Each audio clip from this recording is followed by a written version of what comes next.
Who do you see should be the Knicks selection?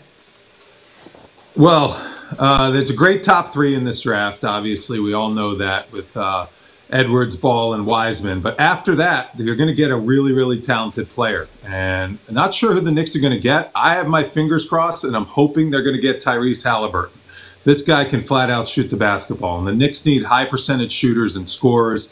He's got great size and length. Got injured halfway through the season last year, but you could see a lot of talent. Look at the athleticism. Look at the length. He's got a big-time wingspan, great elasticity, can kind of slither through defenders, does a great job splitting defenders.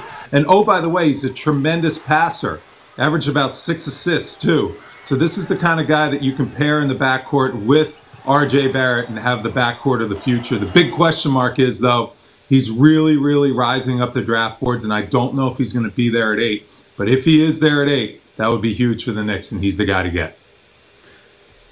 I'm going to ask it, but I'm with you. We're going to hope that he's available. If he isn't, though, who's some couple other names?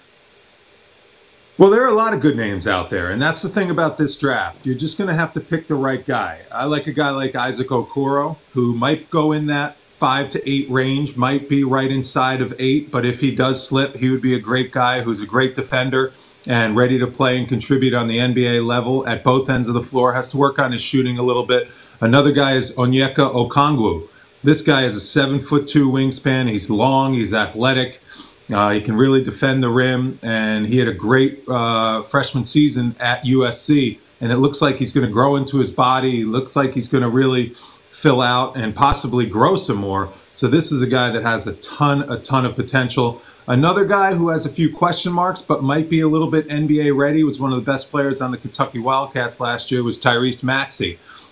He's just a scorer on the perimeter. I think he's a little undersized to play the 3 and the 2, so he's going to have to just be a lights-out three-point shooter and really become a little more consistent from the three-point line.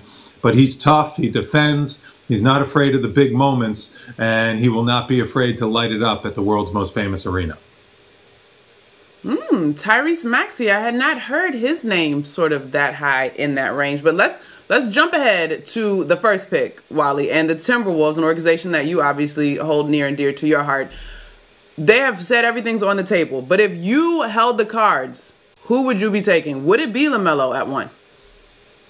No, it would not be LaMelo at 1. It would definitely be Anthony Edwards. To me, Anthony Edwards is just a superstar in the making. He's like a Bradley Beal type with the athleticism, with the ball handling ability. He's got a great body. The second I watched him play, he threw up like 30 in the Maui Invitational in one of his first games in college basketball and a half.